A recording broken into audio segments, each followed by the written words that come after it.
Parish progresses. Let's talk about the third thing, love. And here's a question I always like to ask everybody. What did Jesus Christ call his followers? Brethren, when he addressed them. When he referred to them, what did he say? This is the definition of being a follower of me. Did he call them Christians? Yeah, that's an instruction, right? But that's not the label on it. Right? I'm looking for the label. You're exactly right, but that's the label. Did he call them Christians? No. In fact, if you do a word search, the word Christian is used like about 3 times in Holy Scripture, and it's usually in a pejorative context. There's those Christians over there, right? So what did Christ call his disciples? Well, in John 13:33 or 4:35, we got it. A new command. Now remember, this is almost his last instructions, right? He's getting ready to leave them on this earth forever. He says, a new commandment I give you. Choice of words, very important. When your Lord and Savior gives you a commandment, my suggestion is you ought to probably pay attention to what he says next, okay? Then he says that you love one another. And you can just imagine the apostles that, what? You know what that guy did to me? Do you know what that person said about me? How do we love one another? And then he made it even harder. He raised the bar. As I have loved you, that you have loved for one another. And this is in the context of them saying, by the way, they're going to crucify me, I'm going to die, I'm going to rise for your salvation. But what? I got to be prepared to give my life for one another? Yeah. All your blood. Yeah. And then he says, and this is where the definition comes from, by this all will know that you are, here's the phrase, my disciples, that you have love for one another. In other words, Christ gave us the definition of what it means to be a disciple of his. We have to have love for one another. Not just for the ones we like, not just for the ones that are blood relatives, or married, or kubati. We have to have love for one another. If you want to call yourself a disciple of Jesus Christ, you have to be prepared to love one another as he loved us. Didn't I warn you this was going to be hard work? This isn't easy. There's no easy button on this. And look at other examples in the love gospel, right? John 15 and 14, right? These things I command you, that you love one another. Later on, he who has my commandments and keeps them is he who loves me, and he who loves me will be loved by my Father, and I will love him and manifest myself in him. I mean, over and over again we hear this. And in kind of one of my favorite scripture passages, Matthew 22. Now, I'm going to pause for, when His Eminence Metropolitan Alexius will say, and now we put parentheses, which means he's going to go down a rabbit hole. So follow me down this rabbit hole. It starts by saying a lawyer. Now, this is a point of personal privilege. As a recovering lawyer myself, I'm going to warn you that any time in the Holy Gospel you see the story begin, a lawyer, the lawyer's the bad guy. He's not the most righteous guy in the story. When people say, where did lawyer jokes come from? I'm telling you, it came from Holy Scripture. The evangelist told the first lawyer jokes. Okay, so now I'm off the soapbox. The lawyer asks our Lord, which is the greatest commandment? This is a trick question, right? You know, God had 10, you said this. Give me one. I dare you, give me one, he says. And the Lord, being the Lord, takes the challenge and then just really reverses it, throws it in his face. And he said, okay, you know this part, right? That you love the Lord your God, and then he really ratchets it up, right? With all your heart, your soul, your mind. I mean, all 3 dimensions of your being, you have to love Lord your God. This is the first and greatest commandment. So the lawyer's ready to interview. So not so fast. I mean, he didn't really say that, but if I was there, that's what I'd probably imagine he would have said. He said, and the second is like the first. In other words, I'm going to get a 2 for here. That you have to love your neighbor as yourself. When Christ is speaking to that sinful lawyer who's trying to trick him, he says the answer is simply love. But it's kind of looking up, and it's looking down, and it's looking across, and it's looking around. It's just love. Right?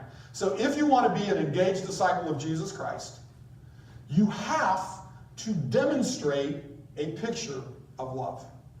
You have to be love. People have to look at you and say, I know what it means to be a disciple of Jesus Christ because I see the way she acts. I see the way he acts. I see the way they interact with each other. When I first became managing partner at the firm office, we had a new receptionist that I hired. And I said, now let me explain to you something.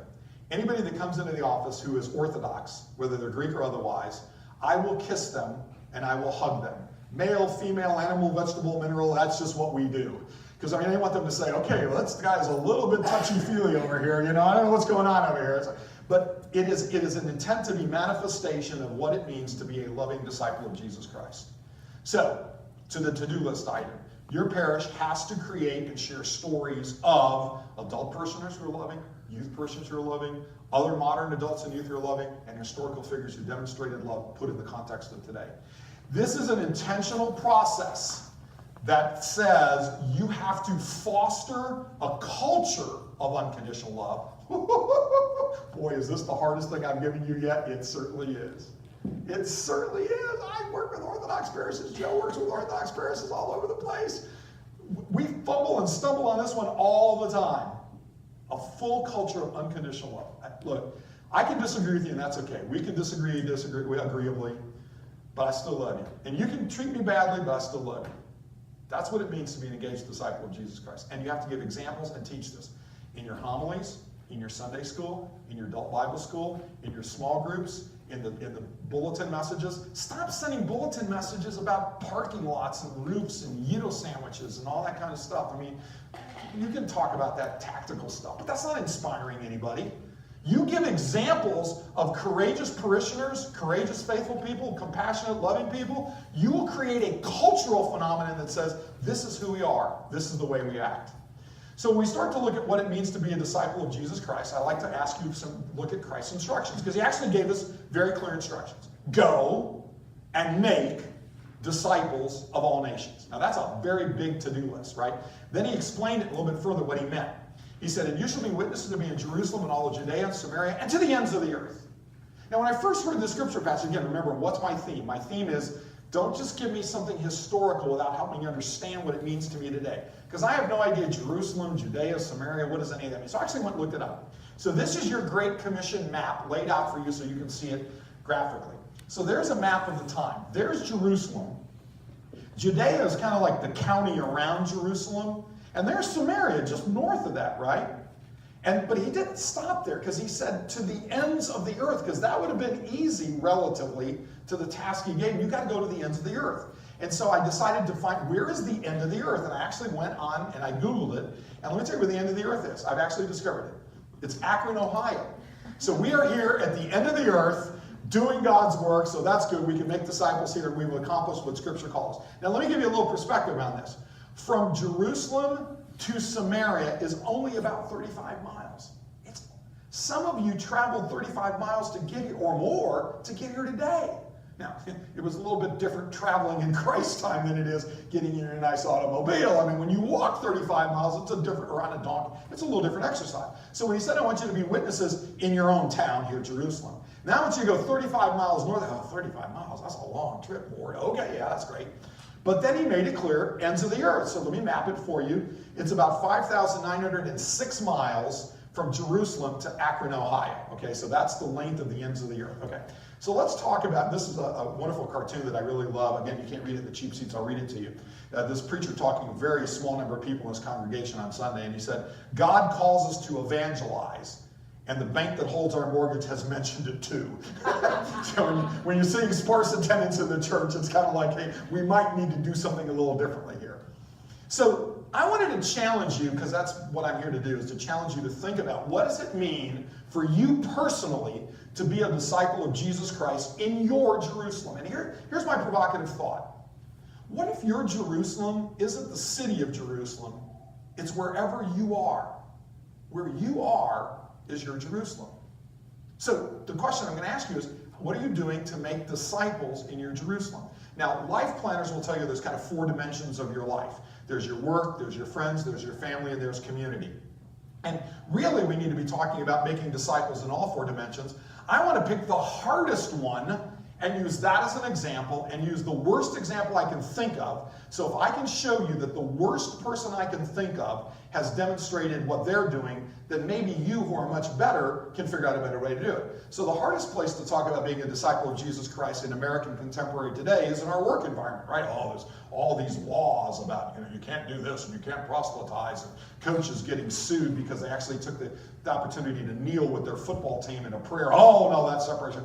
So I want to tell you the worst person I can think of as an example of a disciple of Jesus Christ is me, because I'm really bad at this. But I'm just going to give you a personal testimonial in terms of the kinds of issues that I struggled with in my work environment. So as John alluded to, our law firm, we had 1,000 lawyers spread all over the place. And when I was managing partner of the Atlanta office, several of my labor and employment partners who knew me very well and knew how vigorous I tried to be about my faith were very concerned that I was going to do something as managing partner with regard to the profession of faith that was going to get us sued. So as good partners, they came to sit down with me and have a conversation to kind of calm me down a little bit. So I used the Socratic method back to them. In the Socratic method, Socrates just asked questions. He never said, he just said, and he got you to think, right? So when my partners came to me, I said, am I permitted to have photographs of my family in my office?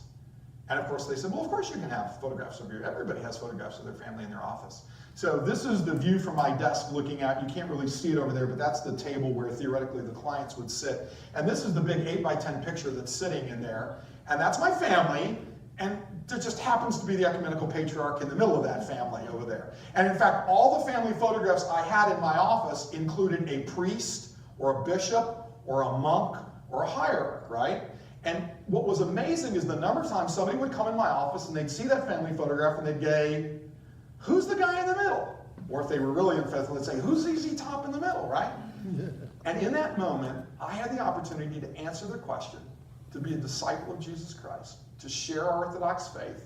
I wasn't selling, I was just telling. They asked the question. So then I asked my partners, am I permitted to have art in my office?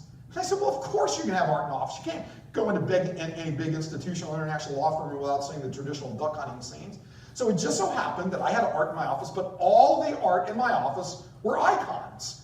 And this is one of the biggest ones. You can't get the perspective on the size of this, but this was given to me by Metropolitan Antony from the Ukrainian church. This is Saint Volodymyr and his mother giving the gift of the tithes, okay? Massive icon, right? And I had icons all over the place. You'd be surprised the number of people who would come into my office and point to those icons and say, what's that? And in that moment, I had an opportunity to be a disciple of Jesus Christ, to serve witness to our faith. I wasn't selling. I was just answering their questions. I get the right to answer their questions. So then I started really thinking about this and saying, there's a question that we all ask each other in civil American society today, but nobody cares about the answer. What's that question? How are you? How you doing? Or as Joey would say, hey, how are you doing? Right? You walk by people everywhere you go, 1,000 times a day, anywhere in interaction, how you doing? Nobody cares about the answer. In fact, they don't even stop to listen to the answer. And I thought, if somebody's going to ask me a question, I ought to actually think about it, and I ought to actually give them an answer. Well, what would my answer be when people are asking me that question? And what I concluded from this is, the first thing I need to do is thank God. I'm alive, I'm well, I'm this. I need to start by thanking God. And then I need to answer their question more fully, depending on how good a day I'm having, right? So if I'm having a great day, I'd say, I'm great. If I'm having a lousy day, look, I'm still alive, it's okay. I'm better than if I was in the third world, I'm okay. So my answer was always, thank God I'm either great or good. Hundreds of times a day, I would repeat that to everybody I ran. Some of you who greeted me today probably heard that. The vast majority of people I said that to, and I've been doing this now for like 15 years, vast majority of people I say it to, glanced over, they ain't paying any attention to anything I said in the first place. But there's about a third of people, or maybe half of people, who would stop, because that's kind of different than what they typically say, right? And of those that stopped, some would actually think about it, and I got a few people say, you know what? Thank God, I'm doing great too. And in that moment, I was just answering a question, and it allowed me to be a disciple of Jesus Christ, legally, permissively, to express my faith. Fourth question. You all are walking billboards. I can see it right now in the stuff you have, the purses, the suitcases, the clothes you're wearing. You're walking billboards. There are whole companies making a career out of you promoting their products. What are you doing to promote your orthodoxy? So let's do a little audience participation. We're going to see how effective businesses are at making you a walking billboard. I'm going to shoot up some logos, and you shout out, and I really want you to shout out, this is audience participation to get you alive, what the name of that brand is, right? And the perfect score is 27 on this test, okay? So you can keep track of yourself, okay? You ready to go? So here's the first one. McDonald's, great. Second one. Apple Computers. Third one. Facebook, great. Fourth one. Mercedes-Benz. Next. Coke. Isn't that interesting? It's a bottle design. They actually have a patent on that bottle design, but you guys knew, a lot of you guys knew that was Coca-Cola just from a bottle design. You have to see the logo on that, right? Notre Dame. Fighting Irish and Notre Dame. No C's. Yeah, don't give me the initials. I know you can read. Yeah, see, now here's what's interesting. You guys got McDonald's and Apple and Mercedes-Benz, and you're like, yeah, well, I think I've seen that once or twice, but I don't really know what that means, okay? So there's a first test on your brand recognition within Orthodoxy, okay? Yeah. Oh, Eagles. Philadelphia Eagles, right? Olympic. That's actually the symbol for the International Olympic Committee, but we always transform it into the Olympics itself. Yeah, I know. Wait, you can read initials. General Electric. Well, yeah, but they are. Yeah. Microsoft or Windows, so you could have answered that either way and you'd have been correct. Oh, wait a minute. What is this? Yeah. It's the Greek Orthodox Archdiocese. No. The bishop's chair. Mm-hmm. This is the logo of the Great and Holy Council that took place in Crete in 2016.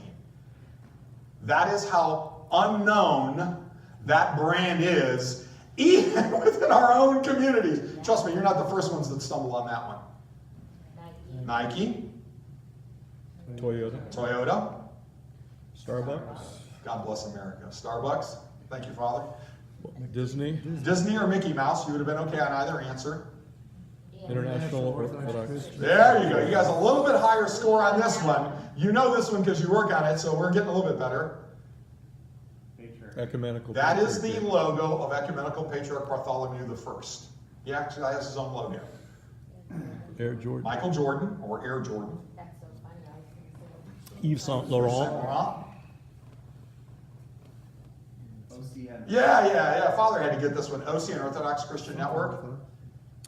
Howdy. See, there you go in the car. Yankees. That's for our Yankee fans. Here, there are controversial brands, by the way, that you all know. Nazi Right? Party. The American, this is the German Nazi Party, right? Al Qaeda. That is the No, ISIS ISIS. flag. ISIS. That is their flag. And then this one's easy because it's actually written on their logo. This is the Ku Klux KKK. Klan logo. Oh, wow. Okay? So here's examples of your brands. These are some of the examples. Here are the various denominations across the top over here, the big four, as we would say, right? From the GOA to the OCA to the Antiochians to the Serbs, the Great and Holy Council, the Ecumenical Patriarch, and some of our other brands and logos. And yet, we don't really fully understand them, we don't really know them, we don't really manifest them in our daily lives. And so I started thinking about what are the brands that we wear and we represent. Now, many Orthodox Christians wear crosses, but if you're a guy, you don't generally see it on the outside, right? You have it on the inside. You know, there's a very visible exception, by the way, to that. If you watch TV enough and you actually are looking for this kind of thing. I forget what the guy's name is, but the guy who has that pillow, that special pillow that he sells on everything. If you look very closely, he's got his cross on the outside. You can actually see it. He's making a statement about who he is. I'd buy his products just on that basis alone. I don't know whether they're good pillows or not, stuff like that. But we start to think about the brands we represent, and I started thinking about that. What am I doing to actually present the fact that I'm an Orthodox Christian and give people the opportunity to tell? And then I got challenged by a very old man, God rest his soul, who passed away. And so this is my official law firm photograph. You can tell it was taken a long time ago. I actually looked younger back then. And what's interesting about this photograph is nothing in there except my Archon pin that I'm wearing. And I'm not wearing it to brag or anything like that. I'm wearing it because I was admonished by one of the old Archons when I first made Archon the Ecumenical Patriarch. They said, if you are a defender of the faith, then you damn well better present yourself as that. And you better not be ashamed of that. And so from that day forward, it doesn't matter whether I'm wearing a sport coat, suit, or like that, I'll always wear my Archon pin. But here's the interesting thing about that photograph. When I went to take our official law firm photograph, thousands of lawyers, right? I walked in there and the photographer said, you gotta take your pin off. I said, why? He said, because we decided we're gonna have a uniform look. You can wear whatever clothes you want, but we don't want any extra pins and people wearing the Lithuanian flag or their college logo or something like that. I said, okay, well, I'm not gonna take it off. And he said, but no, that's the official standard. I know you're managing, but that's the official standard. I said, no, I understand the standard, it makes sense, but I'm not gonna take it off. And he said, you mind my asking you why? And I had an opportunity to serve witness to our faith, to explain who the Ecumenical Patriarch was, what it meant to take the oath that we took to defend the patriarchate. And I said, that's who I am. So it's okay if you can put a blank thing of a photo not available, I don't care. No one's gonna hire me because of my picture. And he said, you know what? That's the most incredible story I've ever heard. Let's take this picture. And if you went back and looked at it, I'm kind of the only exception in the list over there. It wasn't because I'm obstinate or arrogant or ignorant. It was because I said, this is who I am. This is how I define myself. And it manifests itself in other ways, right? So you can't see it over there, but I've always worn a prayer robe. That's from like 15 years ago, a presentation I was doing. You see it over there. And my prayer robe is intentionally too large. I actually have it wrapped around my wristwatch because it flops around my wrist. And every time it flops around my wrist, it calls me to prayer, right? Which is intentional in that regard. And I'm really intentional about it, and I've always tried to focus on it. In a second, I'll give you the prayer that I use. But it was so. I was explaining to one of my clients once when he saw it. He goes, "What's that? Bracelet?" So we had to get over that conversation. And I explained it to him. And I said, and part of what I do sometimes when I'm dealing with really jerk lawyers or clients on the other side, I'll actually take it off my wrist and I'll finger every one of the 33 knots and I'll say my prayer afterwards. And so it just so happens like 5 years later, we're in New York negotiating the sale of his company, and there was a very difficult lawyer on the other side from New York, and he touched my last raw nerve, so I just kind of reached underneath and I pulled out my prayer rope and I was doing it. And my client looked up and he said, "You're praying, aren't you? You're praying, aren't you?" I was like so excited to catch me praying. It was absolutely wonderful. And he asked me for a prayer rope. Now he's not Orthodox, and I know somebody, "Oh, you can't give it to an Orthodox." I said, "No, by all means, here, do it. I mean, I hope you find some value in it, and let's have a conversation about it further." And I'm not the only one, so here's the Serbian professional world-ranked #1 tennis player, Novak Djokovic. There he is wearing his prayer rope at an international tournament. So see there, even famous people can do this. So let's talk about other aspects of your life if you're truly going to broadcast yourself as an Orthodox Christian. So where do you spend a very large portion of your life? Now those of you in the Akron area may not spend as much of your life in this as those of us who live in crazy traffic cities like Atlanta, but we spend a lot of time in our cars, right? And so what are we promoting about who we are in our vehicles? So you may have a logo of your favorite team or your college or what college you're paying your kids tuition for, whatever you want to do. And I just decided if I'm going to be an Orthodox Christian, I need to let everybody know I'm an Orthodox Christian. And so this is my license plate. The thing around it says 2,000 years Orthodox Christianity. So every time I'm driving, everybody behind me knows I'm an Orthodox Christian. By the way, it also affects the way I drive, because now I remember that I am representing you. I'm representing our brand. I'm representing who we are. So I'm a little bit more thoughtful about cutting people off associated with that, which is kind of hard to do in Atlanta, right? The last thing I want you to think about in this context is, and I spend a lot of time worrying about this, is who are your clients? Who are the matters, the causes that you represent that may be controversial? So for example, some of you are familiar that a lot of the Episcopal churches are breaking away from the National Episcopal Church over the issue of the ordination of women and the recognition of same-sex marriages. And so in the course of that context, now obviously, we actually align ourselves dogmatically with the churches that are breaking away, right? But the problem is that's creating a dangerous legal precedent where the courts get involved in trying to resolve disputes involving churches. And as lawyers, and certainly on my time in the Archdiocesan Legal Committee and Metropolis Legal Advisor and stuff like that, we spend a lot of time trying to tell the courts, get out of our business. You don't have any right to tell us what to do. So we've joined various amicus briefs to Supreme Courts in Georgia and Texas. We've already actually gone up to the United States Supreme Court arguing that the courts have to stay out of those disputes. Now, because we actually are dogmatically aligned with the other side, we have to drop a footnote that says we're not advocating, the Orthodox Church is not advocating the position of the national church. We're merely acknowledging that with regard to what their position is, you courts have no right to do it. So we actually thoughtfully went through that process. Joe, I've spent a lot of time arguing with your general counsel, my very dear friend Ray, who says we probably ought to stay out of those cases because it does look like we're advocating those causes, and we're trying to work through that. The second thing we talk about are what are you doing, who are you representing, who are you working with that may be inconsistent with your religious values. So we were representing a healthcare organization that did a lot of phenomenal healthcare work, and of course, over the course of time, I found out they were also performing abortions. And I'm not here to engage in the debate about whether abortion should be or should not be permissible. I just know what our church says about it. And so I said, look, I can't do work for you because you're doing something that's antithetical to my religious beliefs. And that was hard because, they were client, they wanted services and stuff like that. And then finally, the boards and other causes you represent. So I spent 6 years on the board of directors of the United Way, one of the most incredible organizations of charity in America. I mean, I'm just a huge fan of them. But I had a real problem with some of the work they were doing in Planned Parenthood. Again, I'm not taking a position personally on the abortion issue. I have my thoughts, I have my opinions about that. But as a representative of the Orthodox Church, I also have a different responsibility in that regard. And so I ask you to think about that in the context of your work, what you do, the committees you're involved, the representations, et cetera, of that nature.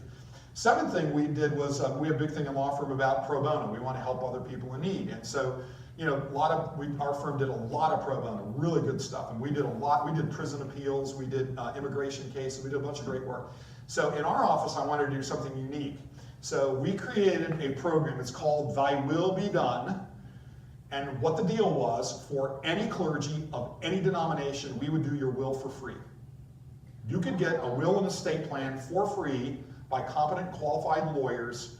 It didn't cost you anything, and it didn't matter what your denomination, your faith tradition was. We weren't going to engage in any esoteric conversations about whether you're really Christian. In fact, Jewish rabbis were fine, and Islamic, it didn't matter to us, right? And so we call it Thy Will Be Done, and we got a lot of publicity in the Business Chronicle and the legal publications about this law firm on Thy Will Be Done. And isn't it interesting that what was it all about? We were promoting kind of a faith-based orientation in a perfectly legal way.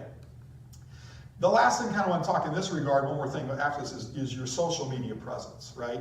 So what do you post? What do you like? What do you retweet? What do you forward on social media? And how does that relate? How does that speak about your status as an Orthodox Christian? So if you send me a LinkedIn request, I'll say yes. I say yes to any LinkedIn request because that's kind of a different exercise. If you send me a Facebook request, I don't say yes. I'm not anything special. You shouldn't Facebook like me. But the point is, I actually will look at your feed. And if it's not of the kind of content that I think will uplift me, I just won't say yes. I'll just kind of let it sit aside. So if you look at my Facebook lead, it is dominated by Christians, mostly Orthodox. I get a lot of religious content fed to me every day through that feed. Unfortunately, a little bit of political diatribe that I try to stay away from. But what are you forwarding? What are you linking? What are you retweeting and stuff like that? What do you comment on? What do you fail to comment on in social media? Because that says something about where you are and who you are. Lastly, the next generation. We'll hear this over and over again. Proverbs 22:6. Train up a child in the way he should go. And when he gets old, he's not going to depart from it. That's how important the work we do in training our youth and emerging adults. We learned from the National Study of Youth and Religion, we're going to study on in just a second in the afternoon, the greatest single influence on youth and emerging adults are their parents and what they believe and the behaviors they model. It is not their peers. Number one, parents. You know who number two is? It's still not their peers. Grandparents? It's other adults in their life who they see. It can be grandparents, aunts, uncles, godparents. It can be other adults they see in the community. You are the second most influential people in the lives of the young adults in your community who you aren't even related to. Because if they see you do something, they will assume it's okay. If they see you treat somebody some way, they will assume it's okay. If they see you disrespectful, they will assume it's okay. That's the power you have that you don't even realize that you have in this context. You have an obligation to all the youth and emerging adults in your community, not just your children. So I want you to think about that as you, I was talking to a brother here whose son did this great Eagle Scout project. And I said, tomorrow, after church, I want you to introduce me to your son. Not because I'm in it, but he doesn't know me, he'll never know me, it doesn't matter to him. I want to go up to him as some old man and say, son, what you did is amazing. What you did is inspirational. You have inspired me in your conduct. Now, that may only last for 2 seconds. Can we say, okay, I don't know who this old guy was, but he was happy, okay, fine, right? But that's the obligation we have. When we see anybody in our community acting right, acting well, acting righteously, acting in a great way, take a second to go over there and commend them. Similarly, when you see them misbehaving, misacting, doing something inappropriate, take a second to correct them. Best example I can give you. I was in my 3rd year of law school, and law school exams were always really, really crazy nutcase type stuff, and I had 2 buddies and we were in a study group together. And what we did, the last thing we did before we went to bed, before a big law school exam, because your entire grade rested on one exam. There were no interim, there was no homework, there was no midterms. It was one exam, your whole grade depended on that, right? And we knew that if you didn't finish in the top 10 or 20% of your class, you weren't going to get a great job in a big law firm. I mean, our firm will only recruit top 10% from the top 10% law schools. So we knew we had to do really well, and you had one chance to do it. A lot of pressure. The last thing we did, every time we had a big exam, we went next door to Emory's Hospital to the nursery ward, and we'd look at all the new babies that were born. Now, this is just stupid, and no, we weren't predators. We found that just relaxed us, and it calmed us down, and it gave us a different perspective. We see these beautiful, smiling, crying little child. No matter how stressed out you were, it lowered your stress level. It was just a therapeutic exercise that was just fun. So one time after exam, me and my 2 study group buddies went, we did it. We're leaving the hospital, getting back to go to our apartments to go to sleep. And we're talking about the big exam we had the next day, which was from the jerk professor of all times. He was civil procedure, he was a jerk, he was mean, he would yell at you, he would throw stuff at you, he was not a friendly dude. And I said, yeah, Professor Blank is a blank. And behind me, I hear this booming voice saying, an Orthodox Christian does not speak that way. And I turned around and looked, and it was the 2nd priest at the cathedral. Now, I will confess to you, during law school, I was a sometime attendee. About twice a month, I would probably hit church services. 800, 900 families, I was nowhere on the radar screen. The fact that this assistant priest had any idea that I was an Orthodox Christian was a shocker to me. And there he is, he took that moment, it was a teachable moment, and he took that moment. Fast forward about 30 years later, I'm doing one of these programs at his parish. He's in a different metropolis, and I told that story twice, because I went back to his parish a 2nd time. We cannot underestimate the power of influence that we have over people when we change our lives. Here's the key point. You are the light of the world. You. It wasn't just one of you. This was to all of us. We are called to be the light of the world, a city set on a hill. So what message are you broadcasting as an Orthodox Christian? What is the message of who you are, what you represent, and how important it is in your life? So the 6th item on your list, visibly live your faith, visibly represent your faith, visibly model what it means to be a courageous, compassionate, and loving disciple of Jesus Christ. This is hard, and it has to be intentional. I actually made lists of things that I was going to do and checked them off my list until they became habitual behaviors. So how do we go about doing it? I'm going to give you a process. I'm going to give you 2 images, and I'm going to give you a technique on how you do it. This is the way I did it. It may work for you, it may not work for you. There's a great success story. There's a clergyman of a different jurisdiction who, when I did this portion of the presentation, embraced this.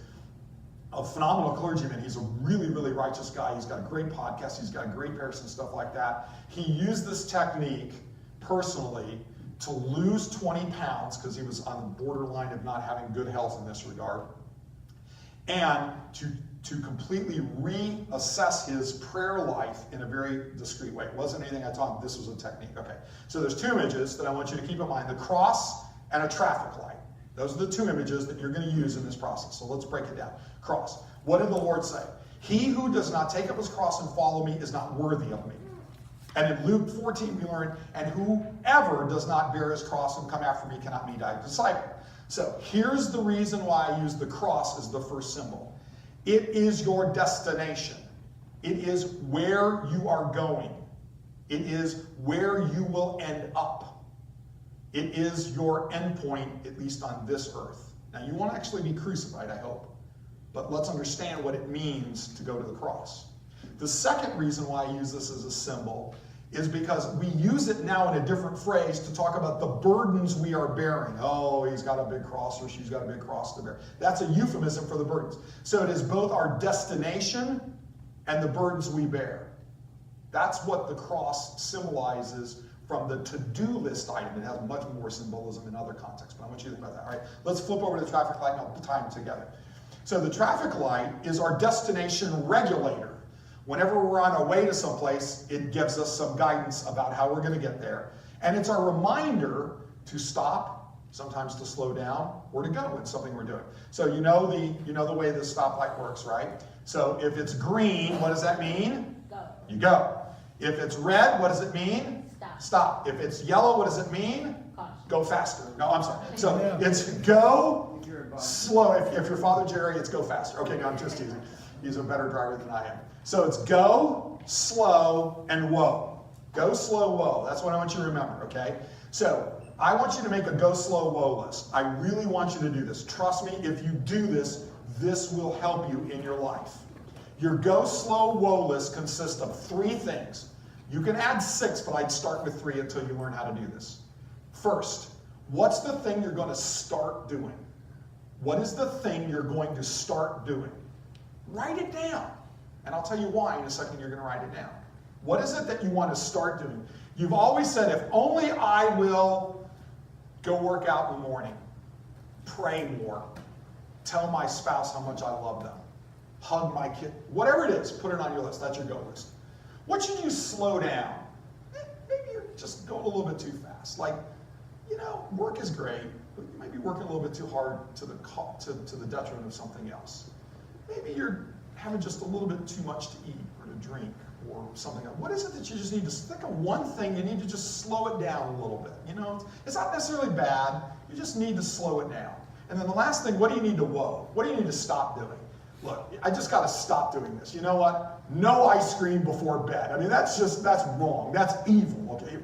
Or more importantly, I really need to stop taking a drink, or I need to stop being mean to so-and-so. So list your go, list your slow, list your whoa item. So now what do you do with all that? Well, here's the thing. Every time you see a cross, and every time you see a traffic light, I want you to think about these things. Every time you see a cross, I want you to say a prayer reminding you of the destination that you're going. Whether you see it on the steeple of a church, whether you walk by over here, whether you see it in your house, whether it's the cross that you wear that bumps against you, I want you to actually use that as a destination as the destination you're going in prayer. And every time you see a traffic light, this is the really good part. Every time you see a traffic light, in addition to doing whatever the traffic light is instructing you to doing, as a lawyer, I want to make sure that you follow the law. I want you to think of your go slow whoa list. Now, just think about how you're reinforcing that behavior. In a normal drive, just from the hotel over here, I think I probably went through like 12 traffic lights. I had 12 chances to remind myself, what do I need to go on? What do I need to slow down? What do I need to stop doing? And you know what? When you do that kind of repetition, you will actually do those things. And that's how that priest and other people have used this technique to do it. So, your 7th item is with respect to you and living your Orthodox faith. Now, I've given you go slow whoa in the context of civilian behaviors. The challenge I want to give you is with regard to your Orthodox faith perspective. What do you need to start doing as an Orthodox Christian that you're not doing? See, I tricked you. I took the easy way, I want to lose weight. Okay, I'll make this list. Oh, now you said I got to be an Orthodox Christian with this list. What do I need to start doing as an Orthodox Christian? What do I need to slow down? What does I need to stop? Because it ain't helping my salvation. Last technique here is called the WIN technique. It's an acronym. I'm big into acronyms because that's how I remember things. It's called Write It Now. Right? That's why I told you to write it down. And I want you to use these prompts to do this kind of thing. So different people learn different ways, but if you have it written down, it's in front of you. So if you see on this screen over here, there's a whiteboard over there, and there you can write your items on your whiteboard. On your calendar, on your iPhone, you can do the go slow whoa or the issue, right? So for example, in a context, I have something that pops up every morning. When my alarm goes off, I use my phone as an alarm. I know many of you do the same thing. So the first thing that pops up is the reminder to read the scripture and epistle passage of the day and listen to Father Barnabas' daily devotion. And that's how I start my day, because that's just kind of my reminder. If your go slow whoa list involves a destination, put the reminder on your destination. So on the refrigerator door, you can put ice cream with the no sign on it, or whatever it is that's on there, okay? This is a computer monitor, and if you look at the bottom of the computer monitor, this is not mine, I chose somebody else's, but if you look at mine, it would look like this. I have a post-it on the bottom of my computer monitor that includes the 3 pieces of life advice that Lou Holtz gives that I think is just spot on. And actually I have it written on the bottom of my monitor, so every time I look at my monitor, it's right in front of me. Finally, 3M and the other post-it companies are now producing post-its in the colors of Go Slow Whoa. So you can actually write your go item in a green post-it, your slow item in a yellow post-it, and your whoa item in a pink post-it. But here's what Aristotle said that's spot on. We are what we repeatedly do. Excellence is not an act, but a habit. Until you acquire habitual behavior to be an Orthodox Christian, you're not going to be quite there. You're going to be on the journey. And so that's why I'm encouraging you to take the intentional steps. You need to develop parish training processes that encourage parishioners to become better disciples, to become better heroes, and include other techniques to do it. All right. Third item on the list is your stewardship calling. When we start to talk about why, what I really kind of get to is, why are you here on this earth? And my favorite quote, I use it all the time, is from Mark Twain when he said, the 2 most important days of your life are first, the day you were born, and second, the day you figure out why. And for those of us that have been on a journey to figure that out, this is a really profound day when that comes up, when that comes in your mind. So if you look at my ministry, it's called Stewardship Calling. You kind of go, what does that mean? Well, so here's what a stewardship calling really has manifested itself. The question is, why did your Creator make you in His image and likeness, and then give you all of your unique experiences and talents and genetics and things of that nature? And my conclusion is that when you discover why you've been so blessed, you will understand your calling as a steward of God's gifts. So the stewardship calling is all about assessing what gifts you've been giving and how you as a steward of those gifts are meant to use those gifts for God's greater glory, for the benefit of others, and on your journey towards theosis. In Ephesians, we get the admonition. Notice what he said, I beg you to lead a life worthy of the calling, notice what he said, to which you have been called. In other words, it's not an if, it's you have been called. Now, I'm translating this. Figure it out and start doing it, is what this admonition from Holy Scripture says. And in St. Paul letters later on in 4:7-13, he said, when he ascended on high, he lived, who are we talking about here, by the way? Who ascended on high and led the captives? Jesus. Okay, there we go. Jesus, yeah, that important kind of guy. Okay, right? He gave to gifts, and his gifts were that some should be apostles, some prophets, some evangelists, some pastors, some teachers, and on and on and on. You can fill in the blanks. Some widow makers, some workers on the stewardship committee, some parish council members. So these are all these gifts that are kind of all, I just put the dots there, that the ellipsis is not actually in Scripture. That's my addition over here. So here's the question I ask every parishioner in the context of, how can I live my calling within the context of my church? I want you to think about this in the constant context of Annunciation Akron. What are you good at that the church can use? What are you good at that the church can use? And you'll think of the easy things first, right? So I'm a CPA, so I could be the treasurer. Okay, that's great. That's fine. And we need one of those. But that's not really what I want to get at. Let's go deeper on that.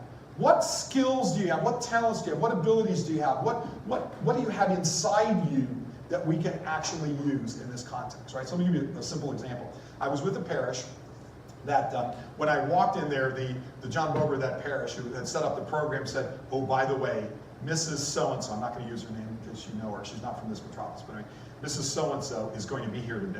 And I said, well, that's great, who's Mrs. So-and-so? Oh, she's amazing. She's the CEO of one of the biggest companies in our city. She's a member of our church, but I can't believe she's going to spend a day at this program over here. She's that high up, she's that important. In fact, we don't really talk to her all that much because we're all a little bit afraid of her. And sure enough, she sat down. There's like nobody sitting around her. It's kind of like the demilitarized zone around her and whatnot. So we get to this part of the exercise, and being the shy and diminutive person I am, and being the person that doesn't like to mix it up, I intentionally pointed at her and I said, what are you good at that the church can use? Now, there were gasps in the room. Oh, he's talking to Mrs. So-and-so. I told him not to do that. What's wrong with him? And she's like, wait, someone's talking to me. What am I supposed to do at this point? She was a very dynamic woman. She was a brilliant woman. And she was a little on edge, and because she's not used to talking to her, and no usually. I said, no, seriously, what are you good at? The church? And so she talked about her. I said, that's great. Yeah, that's fine. We can use it on the parish council. But let's talk about deeper than that. From a person, tell me about you as a person. What's something you're really good at? And she said something that was really profound. She said, I really am very good at talking to old people. I said, well, that's interesting. How'd you come by that? She goes, my mother, she told a story about her mother in a nursing home. Her mother-in-law told a story about there. And I've really developed the skill to be able to talk to them. And I said, gosh, that's phenomenal. And I said, how much time can you give me next week? And she's the CEO. She goes, for what? Fair question. I said, I'm not telling you. I just want you to tell me how much time you can give me next week without regard to what I'm going to ask you to do. Well, she's a little guarded. You know, when a lawyer asks you how much of anything, you're kind of like, I don't know. She said, an hour. She'd give me an hour. I said, great. And I looked at the priest and I said, are there any senior citizens in this community who do not have family in this community that this incredible woman can spend an hour with them? And the priest said, yeah, we got about 6 or 7 of them. And I looked back at the woman, would you spend an hour with one of those people? Her answer was amazing. What do you think she said? Yes. She said yes. Yes, second. What did she say first?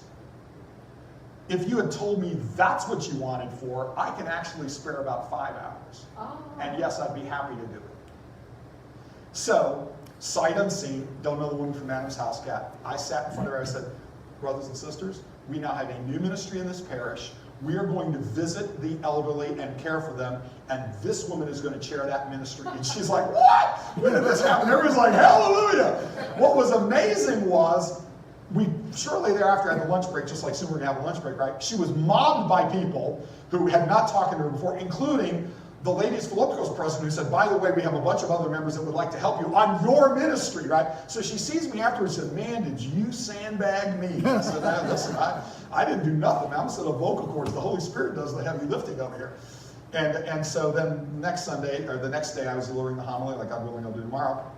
And in the middle of it, I just paused and I said, oh, and by the way, we have a new ministry in this parish. We're going to visit all the elderly, and Sister so-and-so is leading it. Now the whole congregation is on notice. She gets mobbed at the coffee hour by a bunch of people, not the people at the program day before. She comes after me and said, get out of here. I don't ever want to see you in this community again. And I said, trust me, I'm leaving on the next vehicle out of here. And then as I was leaving, she said, thank you. Thank you. I mean, I've never had an opportunity to do something like this, and I'm already, so I checked back in about 6 months later. They had a vigorous ministry visiting all of these wonderful people, and it's not because of anything I did. It's not, trust me, it's got nothing to do with me. It's got everything to do with you and the Holy Spirit. It's got everything to do with you and the Holy Spirit. And if you will just ask people in your heart, what are you good at that the church could use? You will find an unbelievable number of blessings. And from there, you will have ministries and opportunities of service, and this community will grow and blossom in ways you'd never imagined. But you've got to ask the question. Now, I actually have a bunch of content. So, being kind of a process guy, I was trying to think through, like, how do you do the stewardship calling thing? So I actually did a 2-part series on what I call the GPS model for discovering and living your calling. The first part was on January 31st, 2016. It's archived on my website, so if you go to Internet Radio and you drop down and you find the January 31st, we have to spend an hour and a half. It's the first 3 steps that I've discovered are necessary. So step number 1 is accepting God is control and not you. And trust me, that's really hard for those of us in today's society. And it took me 50 plus years to get to the point where I finally realized I had the illusion of control in my life. And God was, and I finally said, okay, you got it. What do you want me to do?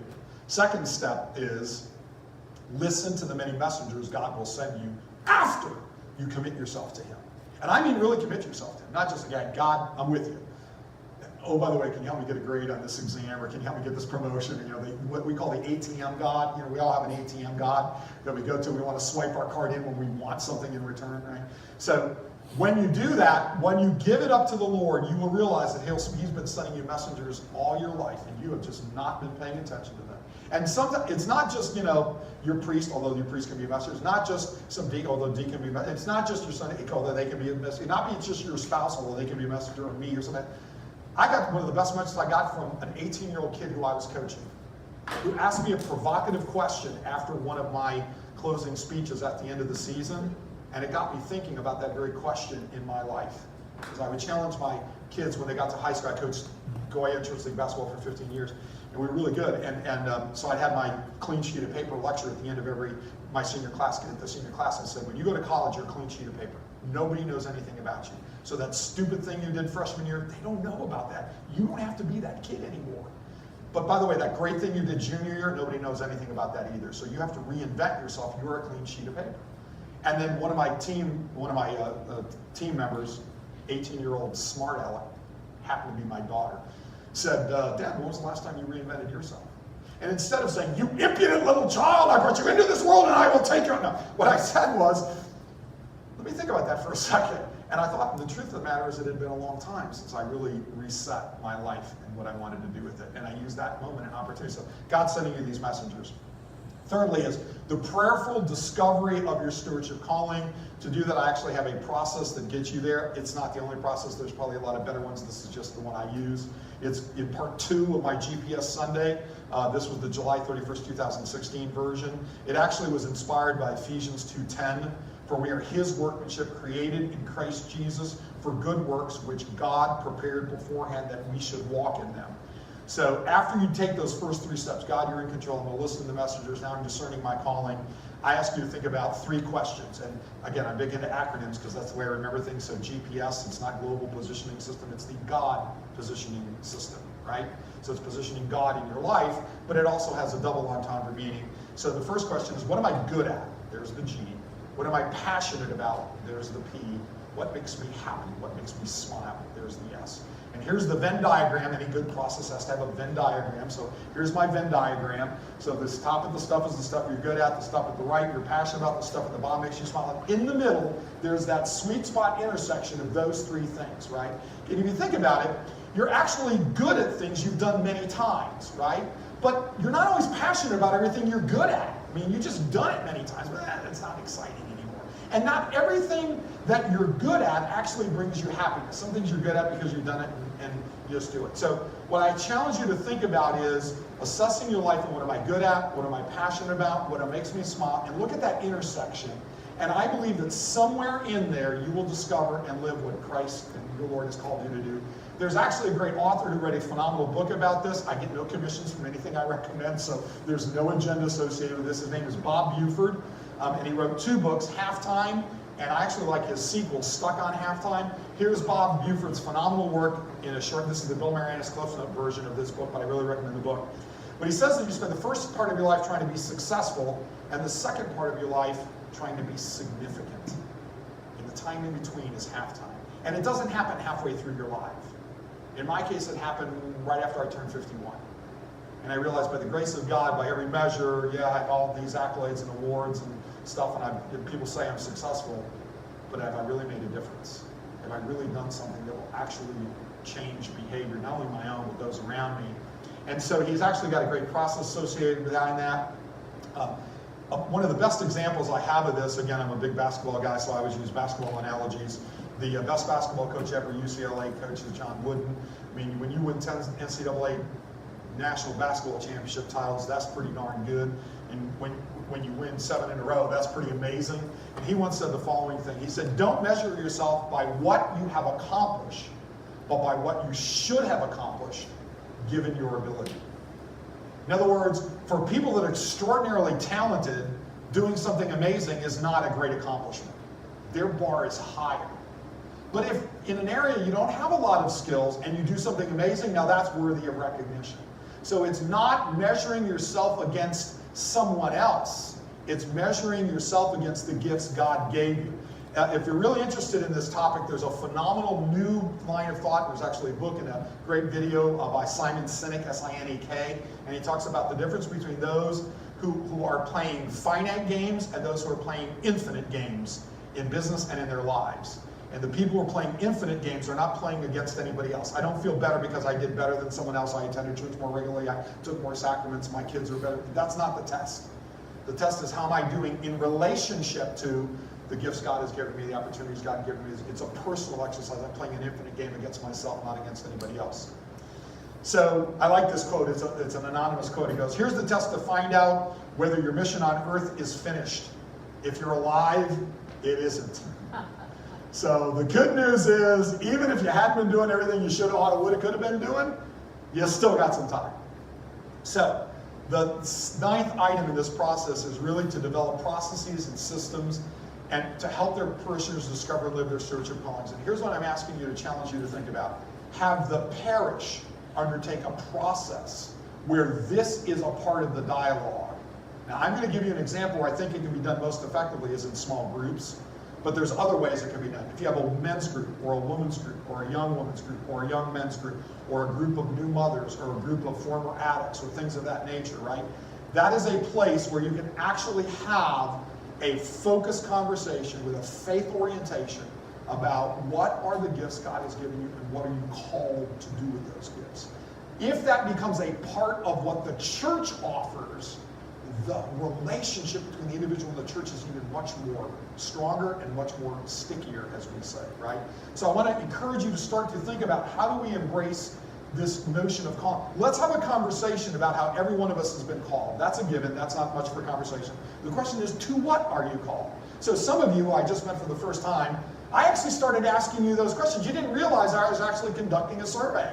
I was actually trying to assess kind of what you're good at and where you can be used. Not in the easy way, you know, I'm an engineer, so I'll be on the building and ground committee, I'm an accountant, I'm going to be the treasurer, I'm a lawyer, I'm going to do the legal. Of course you're going to do that. I don't get any credit for being the general counsel of the Metropolis of Atlanta or the Archdiocesan Legal Committee or the Assembly of Bishops Legal Committee. That's what I'm supposed to do. I've been trained to do that. That doesn't count. That's not living my calling. That's the table stakes.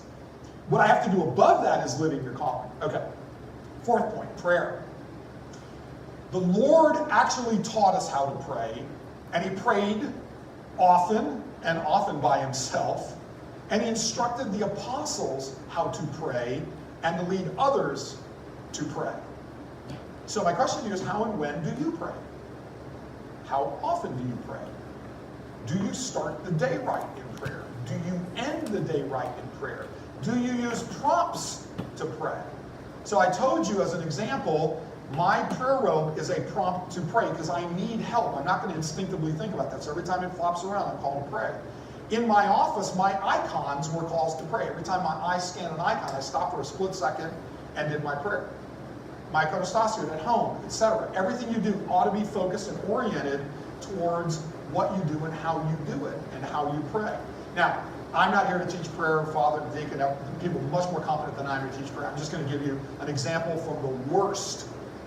This is what the worst does. So everything above this is going to be much better than that, okay? So I was taught to pray the Jesus Prayer, which I think is a phenomenal prayer. There's actually a phenomenal book about it. And so you know that. Lord Jesus Christ, Son of God, have mercy upon me, a sinner.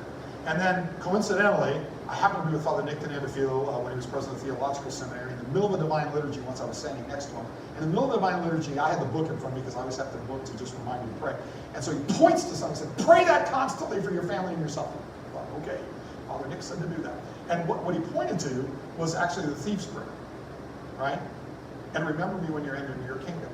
So the prayer that I pray hundreds of times a day is the combination of those two. Lord Jesus Christ, Son of God, have mercy upon me, a sinner, and remember me when you're entering your kingdom. Now that's my prayer. That's the worst example. I'm sure you'll come up with a better one. But the point is, are you praying constantly throughout the day? Is it an integral part of your life? There's things the church can do to help you in that regard. So, are you providing training to the faithful on how to pray? And I know this sounds kind of like moronic, like we need help to pray. The apostles, the saints of our church, needed help. So with all due respect, unless one of you are going to be canonized, and if you are, would you please finish the rest of this presentation, because I'm not worthy. But what I am telling you is, it's okay to help and train and lead others in prayer life. So you have to provide prayer resources. Father, that's why I commend you for this. This is going with me where I travel. I have another version that somebody gave me. It's a little bit bigger than this. I like this one. It's a little bit more portable than that. That's one example. Are you repeatedly preaching and teaching prayer? Not only from the pulpit, that's easy. That's why he gets the big bucks to do all that kind of stuff, right?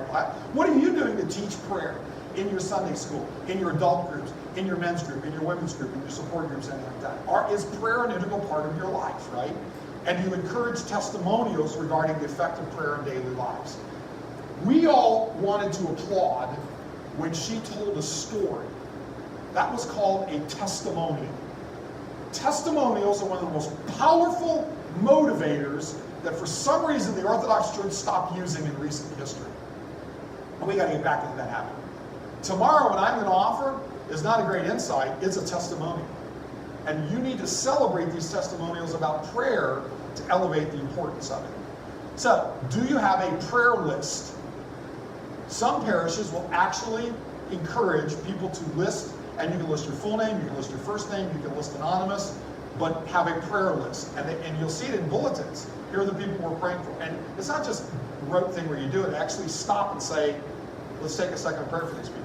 Do you have a prayer circle? People praying for each other in this regard. A formal process of sharing prayer. A prayer wall. I love this one. This one was done by a phenomenal church. It wasn't an Orthodox church, but that doesn't make it wrong. It happened to be a Roman Catholic church. What they did was they had a big wall, and they had a set of Post-its, and you wrote a Post-it for when you wanted somebody to pray for something, and you put it up on the wall.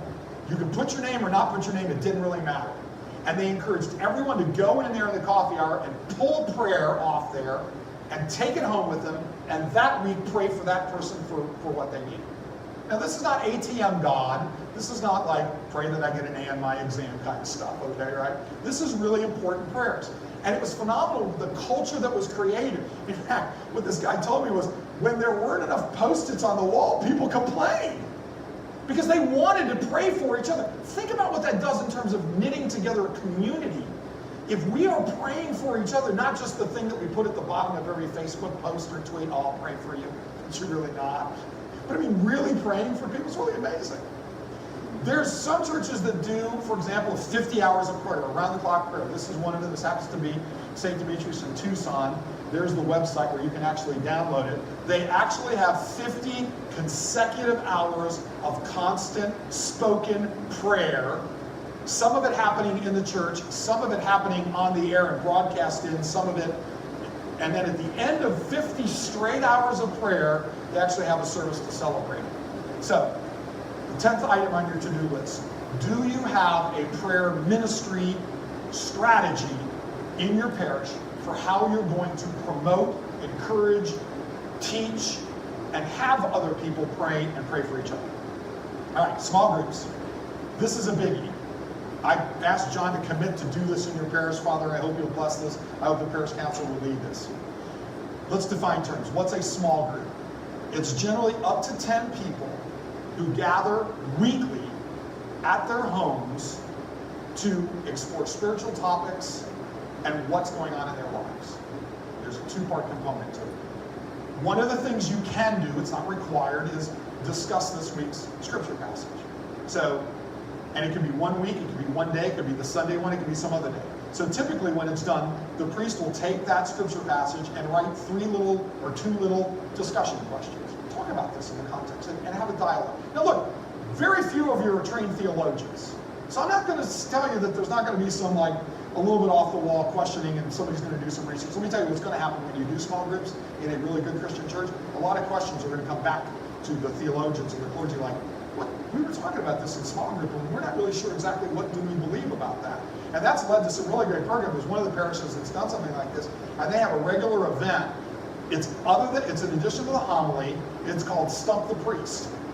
And the best questions that come in, and they're anonymous, that come in after the liturgy, after the homily, after everything's done, after the announcements, the priest comes out and he says, here are the best Stump the Priest questions that we got this week, and here are the answers. Now everybody gets to hear the answer, not just the small group of the individual that created it, which is a really phenomenal teaching exercise, and it's really done in a very amazing and relaxed way, and everybody's looking forward to Stump the Priest. They're sending questions. It's really great, and it's just kind of a cute way that they did it. It's not really Stumping the Priest because it's in advance, and so obviously has a chance to prepare. It's just a cute name about it. Yes, ma'am.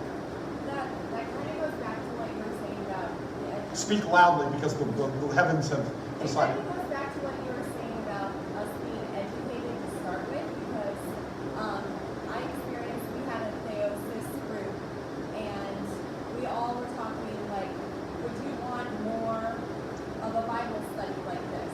And we all said yes, but the biggest concern that we had is if it was just the group of us, if it wasn't structured, we would be maybe just like talking to each other about things Right. guiding each other in the wrong way. And Right. so, like, to your point, I think like you need the education too to get to a point to be able to do that effectively. Yeah, so here's what I'm differentiating. There's a big difference between a Bible study, which is really a didactic teaching exercise. It can be done very effectively, and this. This is not a Bible study. This is just a group of regular old people struggling in their daily lives, talking about something spiritually important. Now, they're going to get to a point where somebody in the room knows the answer because they've actually studied it. And this is not just a random exercise. The small group leader facilitator actually has a higher level of responsibility to do a little bit of research and training to be prepared to have that conversation.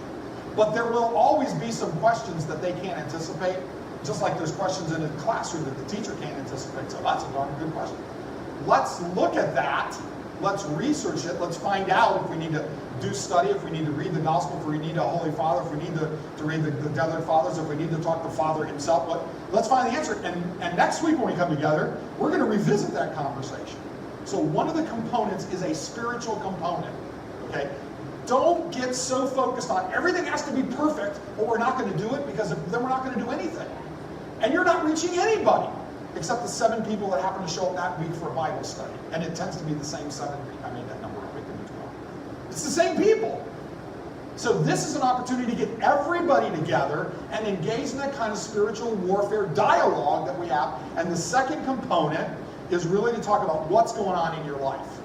Because what really happens in a small group environment is the people will bond with each other at a higher level in a more profound way. So it's not just a spiritual exercise like a Bible study, as important as that is. It includes what's going on in your life. What you find is in effective small groups, they become each other's support group.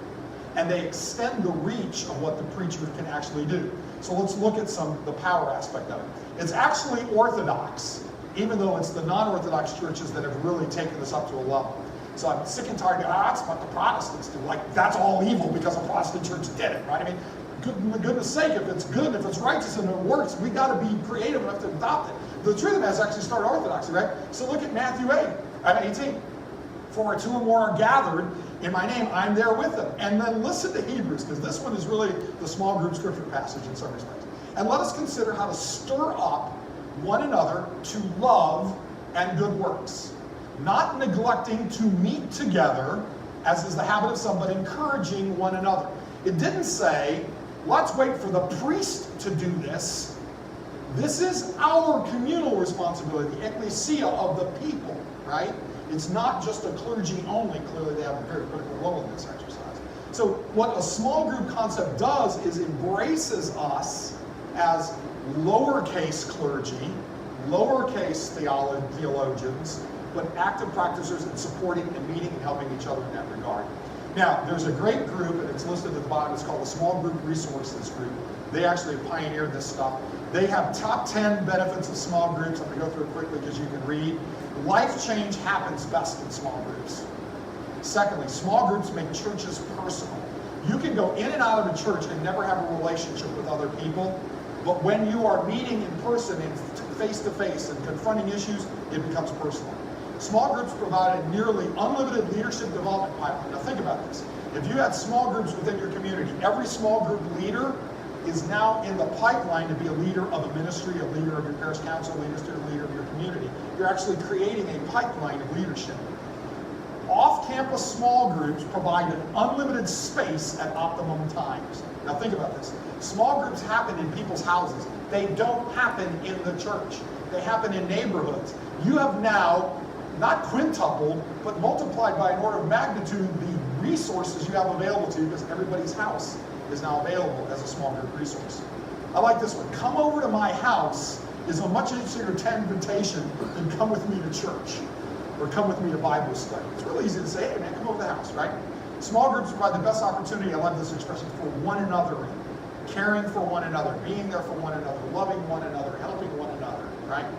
7, small groups provide a sense of family for many whose biological families live far away. See, in many communities, you have family members here, that's one thing, but if your family lives somewhere else, you now can have an adopted family through your small group. Here's a biggie. I can ask questions in a small group.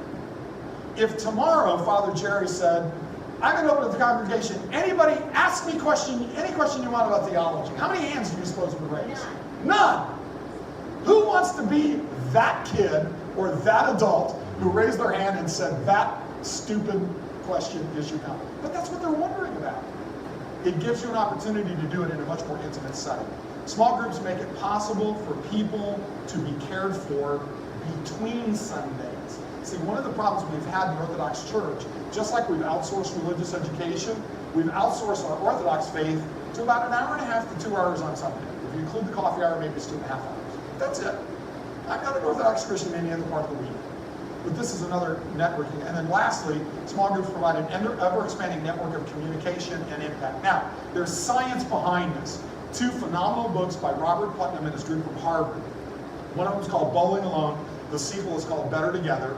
And they studied in Bowling Alone every organization in America.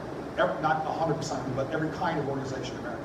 What they discovered is that every kind of organization in America starts with a reason, grows to a point of inflection, and eventually dissolves itself in insignificance. It may take 50 years or 20 years or 10 years, right? It's the reason why we don't talk more about bowling leagues and knitting circles as much as we used to in the old days and things of that nature, right? But they were very common in those days. Now, there are a few that actually rise to that point of inflection, and then instead of repurposing themselves or not repurposing themselves, they actually do a sigmoid curve and they grow again. That's what led to the book Better Together. Here's what they discovered the difference between any organization, and it doesn't matter whether it's a church. One of the 12 groups studied Better Together was a church. The others were not, right? Any organization with social capital. Let's define social capital. Social capital is the collective value of everyone you know, your social network. Everyone you know. As I like to say, if you give me $1, you're $1 poorer and I'm $1 richer. But if you give me your network and I give you my network, our networks have quintupled or doubled, and it didn't cost us anything. And this is an incredibly powerful thing that somehow we've forgotten in Orthodoxy. And those of you who don't travel as much as Joe and some of the rest of us get to travel, please do that. You'll realize how rich and robust. This entire global planet is full of Orthodox Christians who will help you, who love you, who don't know your name, and it doesn't matter. I was proving this point to my kid when my eldest daughter went to graduate school and she was in Baltimore. And she was up there for like less than a month, and she calls me and she said, Dad, do we still have AAA? And no father of a daughter ever wants to get that question, do we still have AAA, right? And so I said, Alexis, what's the matter? And she goes, Dad, don't worry about it, just tell me, do we still have AAA? I said, Alexis, tell me what's wrong. She goes, Dad, my car won't start. Now, do we have AAA or not? And I said, where are you? And then you get that pause, as only someone of that age would say, like, Dad, I'm in Baltimore. And I said, no, where are you in Baltimore? She goes, what difference does it make? You're in Atlanta, I'm in Baltimore, my car won't start. Would you just answer my question? And I said, no, where are you? She said, okay, I'm at the intersection of X and Y. She gives me the streets. I said, sit there, and I hang up. I called one of my Orthodox friends who lived in Baltimore. He wasn't there. I called another Orthodox friend who was in Baltimore. He was there. I said, surely to goodness, there is a mechanic in Baltimore that you trust. My daughter's car won't start. His first question to me was what? Where is she? See, I knew that was what he was going to ask. So I was prepared. I said, she's at the intersection of X and Y. The guy said, you're not going to believe this. Thanasi's gas station is 7 blocks away. You call your daughter, I'll call Thanasi. In less than 5 minutes, I'm on the phone to my daughter. I said, Alexis, Thanasi is coming. She goes, who in the heck is Thanasi? I said, I don't know. You just do whatever he says. 2 hours later, she called me. She said, you're not going to believe this. I'm sitting there in my busted down car. Up comes a wrecker, and it says, Thanasi's. And he starts my car to fix it, and it was amazing, but he wouldn't take your credit card. And I said, Alexis, you've learned the most important lesson I can teach you. You have family everywhere, and they're not your blood relatives, and they're not your Gubati, and they're not your Nana, your grandparents. You are part of an Orthodox global community that is available, that will care for you, that will love you. If you will just only understand that, your life will be changed as a result of that. I will take care of Thanasi. Called him and said, Thanasi, thank you so much. I really appreciate that. Let me give you my credit card. His response was amazing. He said, don't insult me. He said, that was easy to fix. You do something for somebody in your community. And I thought, now there's a man that gets what it means to have social capital, to be an Orthodox Christian, to be living in this regard. 3 years later, there was a leak in her roof in the house she bought. She called me and said, Dad, call the GNN. That's what she referred to, the Greek News Network. Right? Call the GNN and find out if there's a roofer up here. And so we still have a joke about the fact that we are part, and I always use that affirmatively and negatively, like, don't think you can go anywhere in this globe and I don't have somebody watching you. I have somebody watching you. Okay. So the network that we have is part of the social capital that binds us all together. And it doesn't matter whether you're Greek or not Greek, whether you're Romanian Orthodox or you were from Germany. It doesn't really matter. You're part of an Orthodox family that makes you unique. The second element of social capital, and this is really important, the desire to do things for each other in our networks. It's called the issue of reciprocity. It's been proven over and over again. If I do something for you, you are far more likely to want to do something for me in return than left to your own devices. It may not be guilt, although it may be guilt. It's just this we have this hardwired notion of reciprocity. This is what the whole notion of small groups can do. One of the best examples of that is the second largest church in America. I told you about it earlier, Andy Stanley, North Point Church, about 39,000 members. They have 7 campuses all over the metro area. It's just an amazing thing. And they've really pioneered small groups in a really effective manner. Here's a few of his quotes. He goes, community is so important to your spiritual life because you can't grow spiritually unless you're connected relationally, right? We talk about relationships with God, relationships with Christ, relationships with the sacraments, relationships with the saints, relationships with each other, right? There's this relational element of being a human being. He said God designed you that way, and he wants you to use other people to grow you, and he wants you to grow other people. In other words, we have this obligation to help each other. If you're interested, there's a great talk that he did. It's called Circles Are Better Than Rows, where he basically says, look, I want you to come to church on Sunday. That's the rows, the pews. But the small groups are actually more important sometimes because, as he said, if tomorrow all of our churches burned down and all the clergy died in it, every Monday, Tuesday, Wednesday, Thursday, and Friday, small groups would continue to meet and the faith would be continue to express. Okay. There's a great book that's on your to-do list of reading. It's called Rebuilt. I love the subtitle on this, Awakening the Faithful, Reaching the Lost, and Making Church Matter. It's written by a Roman Catholic priest and his pastoral assistant from a parish in Timonium, Maryland, just north of Baltimore, that was declining. They got in there and they said, we're going to fix this. This is the book that chronicles all the things they did. One of the chapters, chapter 9, is devoted to how they implemented small groups and then how it transformed that entire church. So I recommend that. I would hope that you would buy the whole book, but if for some reason you cannot afford to buy the book, I will buy it for you. If you feel guilty about me buying the book, then go to a Barnes & Noble and just copy page 9. Just take a phone and copy it, and then when you can afford to go buy the book, because these people are needed, okay? A second book that actually talks about small groups, and actually did an innovation called Small Groups and Mid-Sized Groups, is called Divine Renovation. It was interestingly written by another Roman Catholic priest. This is in Canada, and it's in pages 168 through 176 that talks about how small groups transformed what they did. I've got a series of 5 videos. I'm not going to go through them. You can watch them if you want to. It's Father Malin from Divine Renovation that actually talks about this. And here I want to give a big high five to my brother John, who I've challenged. He actually accepted the challenge before I even challenged him to really engage in small groups. Look at all of these resources. That's page 1. That's page 2. That's page 3. 3 pages of articles, brochures, content on small groups that I would encourage you to look at in terms of how you would go about implementing.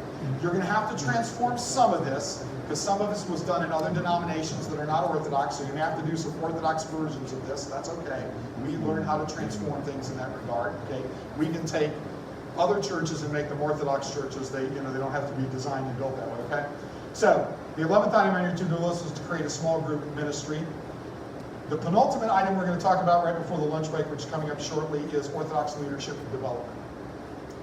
The best lawyer, those of you who heard me talk yesterday, I was trying to rehabilitate the image of lawyers. We know we have the worst image of all, so I'm always trying to rehabilitate them. So I like to cite to the best lawyer of all times. Of course, I'm referring to St. John Chrysostom. I don't know if you know, he was a lawyer by training. So there is redemptive hope for some lawyers. I'm not sure most of us will make it, but at least some of them can. And here's what St. John Chrysostom said about leadership.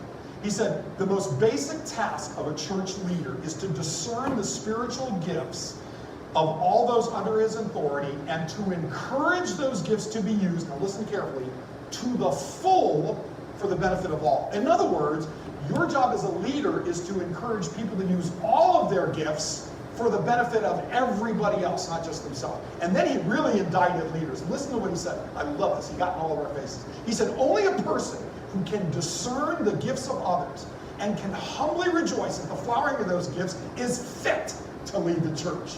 Well, them's fighting words, right? Like, you mean I'm not fit to lead the church? No. St. John Chrysostom said no. Unless you're in the business, and I don't mean business in the sense of business, unless it is your daily calling to discover and live the gifts that other people give and cause them to flourish, you're not a good leader. So the question I ask is, do we teach leadership in Orthodox churches? Mostly not. Do our leaders know how to lead? They may know how to lead in their secular lives, in their familial lives, but we really haven't talked about it in an Orthodox context. Where they learn it from? Some of us studied leadership when we got our graduate business degrees and things of that nature. We went to classes, but is there an Orthodox phronema to that? Is it an Orthodox version of it? In some cases it can be applied, in some cases it can't. Do we have mentors? Do we provide mentors? In our journey as Orthodox Christians, do we have a mentoring program? Do our clergy have mentors? Do our leaders have mentors? Do we plan and train succession?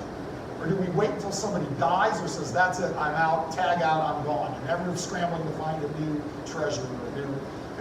At the Greek Festival in Atlanta, we went forever and ever and ever with the same two old ladies making the loukoumades. And they knew what the loukoumades recipe is. Unfortunately, in 1 year, one lady died, the other one became senile. We didn't know what the recipe was. We were out of the loukoumades business for 1 year because we didn't know what to do. There was no succession plan in the exercise. A couple of women tried to reverse engineer it. We actually had a fire that erupted because we didn't know what we were doing. Okay. So, do we practice and teach servant leadership? Here's the definitions of servant leadership. I'm not going to go over this now. We actually covered it in great detail last night for the Parish Council. John's recorded it. We're going to load it up for you. We can get the content in a second. But I've discovered from the work that I've done on Orthodox leadership development, there's 5 elements of a truly effective Orthodox servant leader.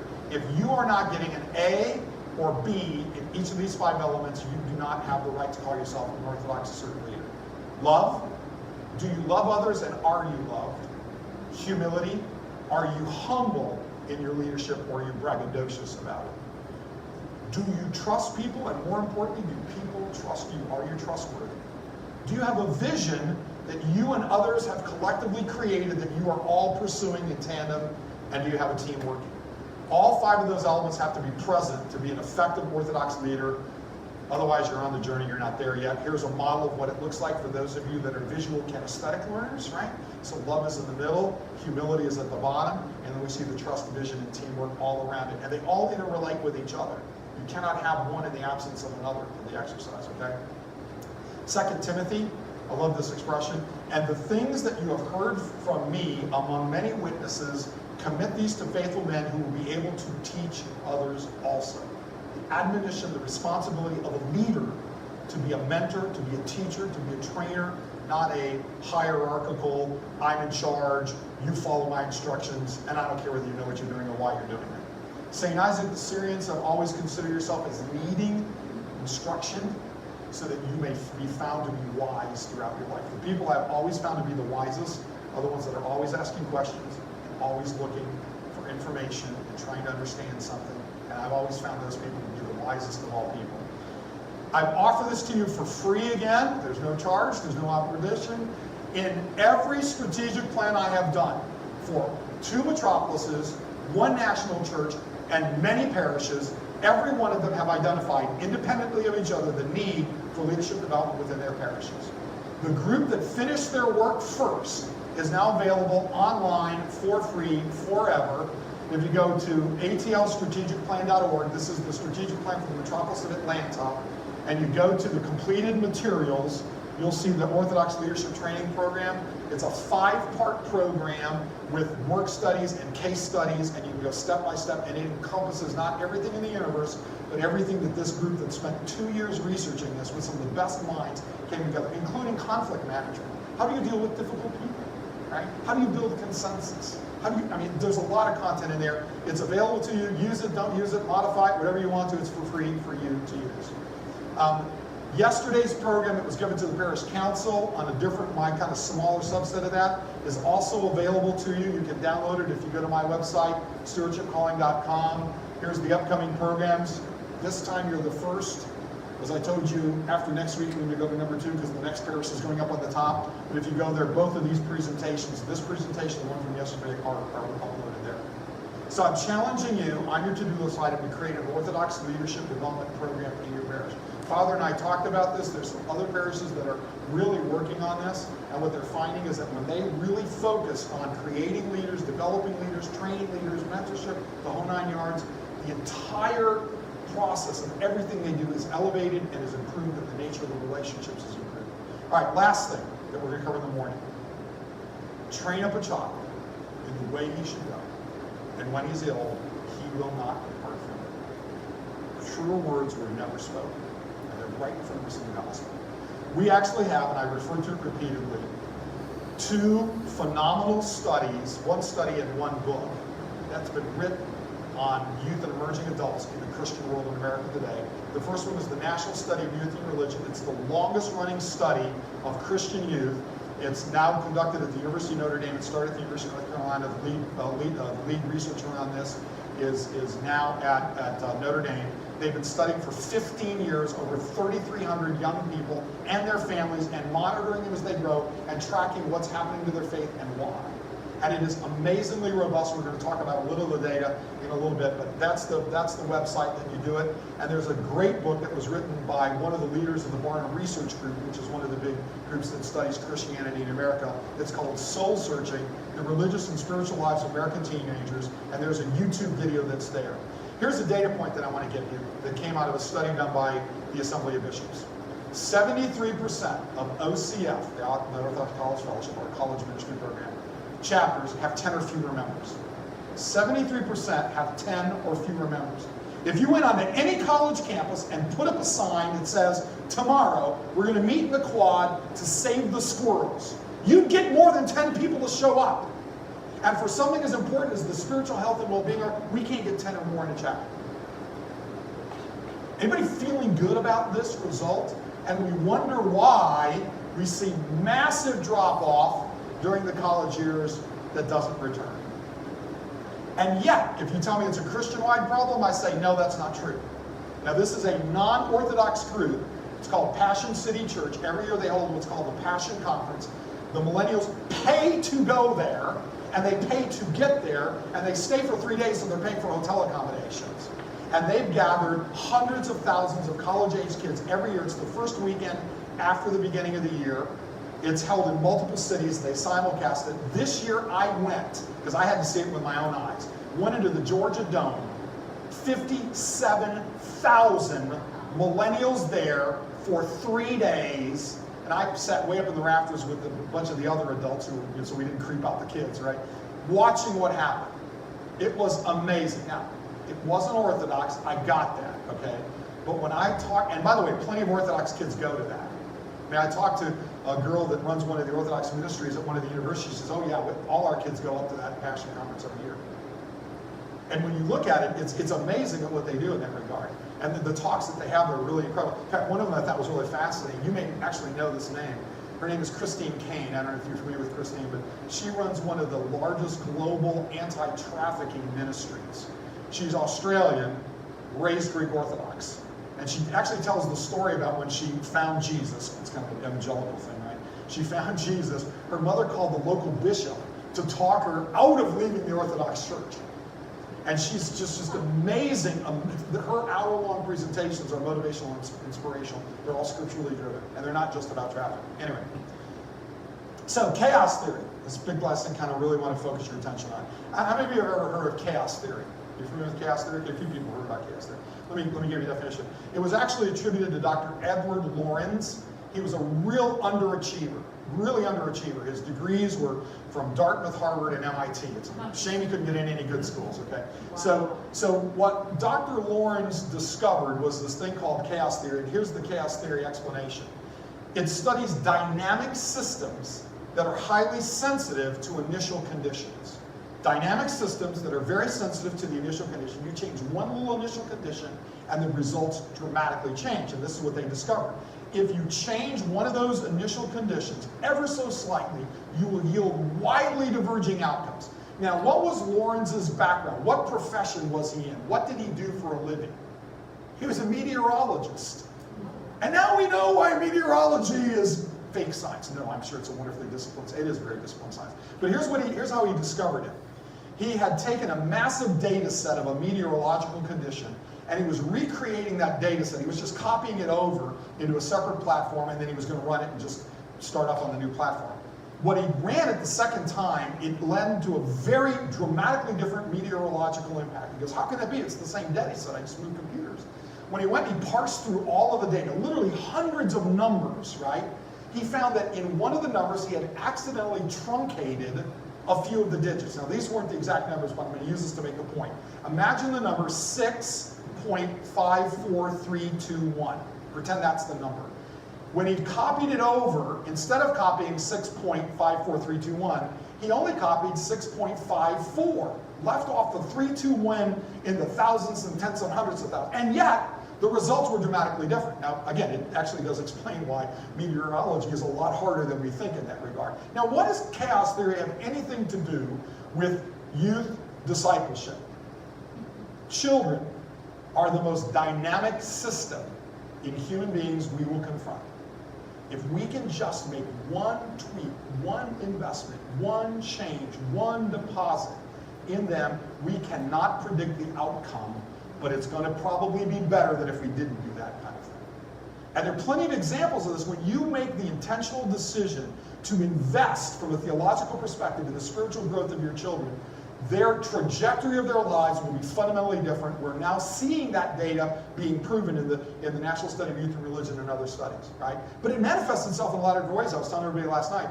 So my 15 years of coaching Goyan Church League basketball, I had a young lady, not related to me, really dear girl, but she talked all the time. She drove me nuts. And one of my rules when I was coaching is if coach is talking, you're either listening or you're running laps, which was to say, if I'm talking and you're talking, you're going to have to run some laps. So this girl spent like half her practice running laps. She would always complain about it. Coach, you're making me crazy. I'm tired. Her mother called me once and said, my daughter comes back exhausted. She hates running. Why are you making her run so much? There was actually a coaching reason why I did that. Fast forward, last week, this now 31-year-old girl who hated running, who now runs every day, ran and finished the marathon in Greece.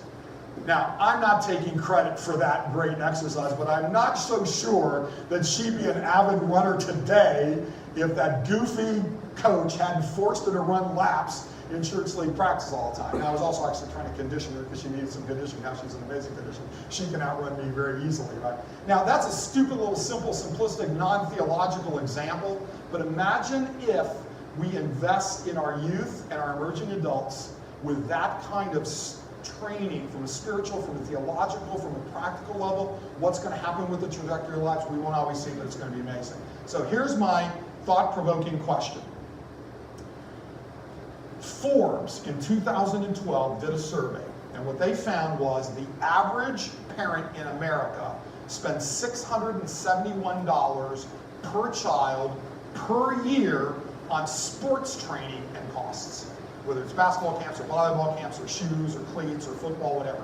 The average parent in America, $671 per child per year. But that's just sports.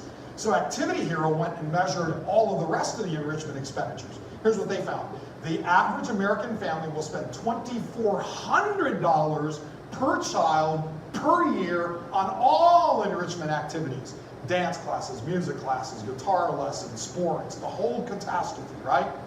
$2,400 per child per year. How much are you spending on their spiritual enrichment and support? Zip. Nada. Bucks. Nothing. So, the question I'm asking, I love that you're enriching your kids. Trust me, I did all those same things. My kids went to every type of camp and this and that, blah, blah, blah. That's a wonderful thing. I'm not telling you to stop doing that. I'm just telling you that all of the sports training that you did for those kids, none of them are likely going to become professional athletes, and that's going to be their business. But it was still a good investment. I'm glad you did that. But their spiritual health is forever. It's for all of eternity. And you're not investing anything in that? Come on. It's just not right. It's not right. You want a simple answer? Fund a full-time professional youth director in this community. Not a volunteer parent. Thank God for volunteer parents. We're all of them. That's great. You ought to continue that. I want somebody full-time with training who all day, every day, all they think about is the spiritual growth and enrichment of the youth in this community. It can't just fall on fathers, because you know what? He may have to do a hospital visitation. He may have to do a baptism or a wedding.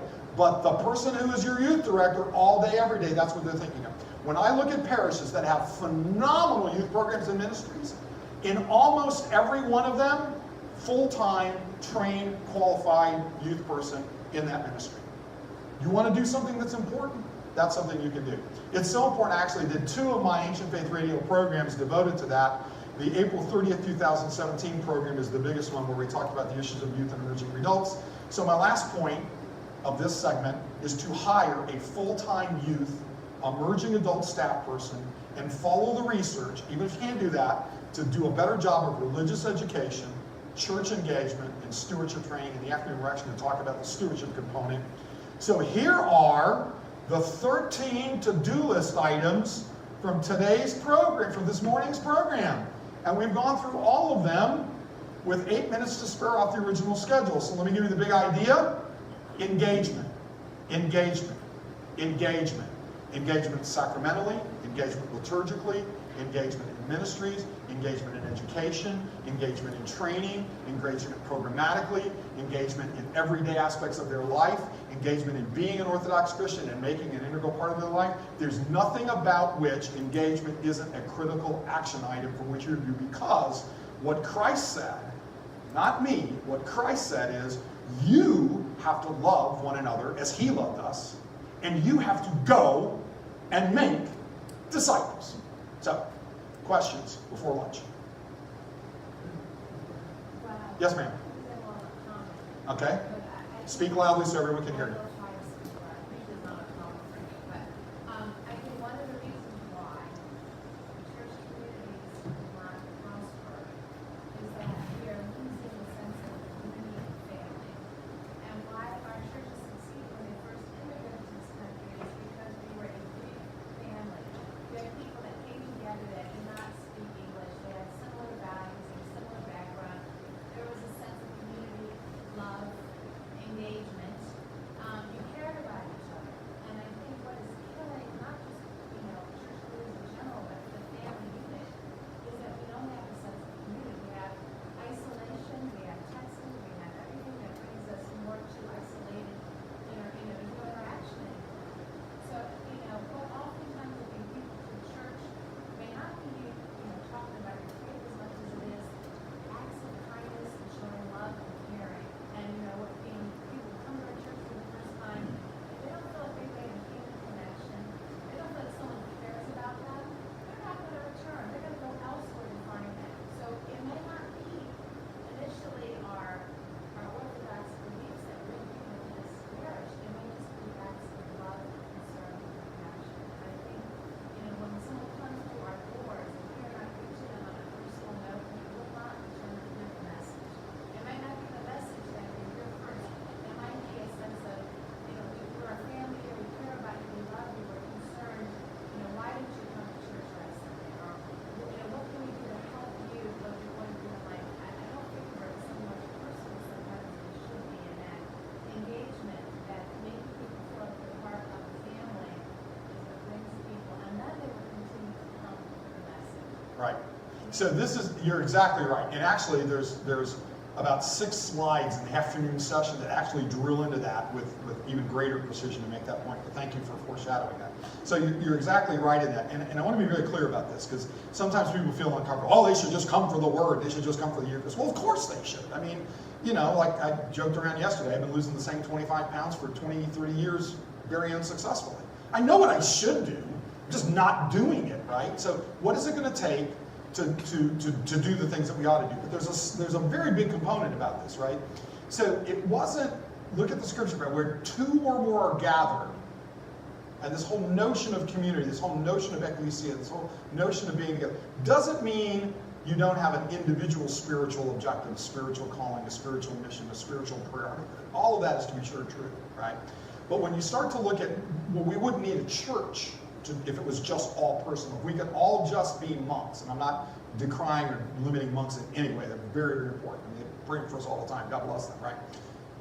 But then that would be one thing. But we are not driven that way. Not all of us are called in that regard. But we are all called very social. There was a great sociologist, biologist that actually did research that showed that humans are one of the only, if not the only, animal species that have to live in communion and that have to live in community. And we just don't leave our kids on the shore and come back and say good luck. All of us we're just driven. We're hardwired that way. That's what Putnam and his group discovered when they created social capital. It is about our network. It's not just the business networking, the interaction. And it's about the reciprocity. I help you, you help me, I know you're there for me. What's the phrase we use nowadays all the time? I got your back. You got my back. That's really important now, right? You're looking for somebody that's got your back. Well, where else should we look than our church? And if you look back to your point, and leaving aside the ethnic piece, because my dad was an immigrant, my grandparents were immigrants, so I get that there was an ethnic relationship, right? But if you look beyond just the ethnic part of the relationship, what you'll find is they really cared for each other. And that was the basis upon which they got to know each other, because they spoke a common language, they had some common eating habits and stuff like that. But that wasn't really bound. In fact, most of them were really focused on being Americans, right? I mean, I'm proud to be here. I came here intentionally. It wasn't an accident. And so, but they were all connected, and they were all in each other's lives and in each other. Now, cause some problems sometimes. And we see feuds in communities that have lasted for 30 years and things of that nature, because we're not good Christians in that regard. But we are made to live in communion with each other. And the church that can actually master this joy, peace, and love phenomenon, we're going to see both the scripture that calls it, and we're going to see the actual practice of it. And if you just think about it from a selfish perspective, if every time you came to church, it was the most joyous experience, you just felt uplifted. If every time you came to church, you were loved, you felt loved, doesn't it stand to reason that you'd come around more often? You would be with each other more often, you would do more things with each other more often? I mean, it's logical. You're all nodding your head going, well, of course. So what's the reason why we're not doing that? Because we've gotten lazy. I'm just being honest with you. We've gotten lazy. We're going to use email or texting to quote, you ever talk to a kid and say, what are you doing? I'm talking to my friends. And they're a bunch of buttons. Now, to be sure, that is a form of communication. We saw earlier how effective that is. But it's not the same thing as that interpersonal, that opportunity to look and shake hands and talk and understand what's going on in your lives. When Father and I talked yesterday, first thing we talked about, tell me about your kids, I'm going to tell you about my kids. Tell you what's going on in your life, tell me what's going on by my life. We got a lot of business to discuss, very important church business.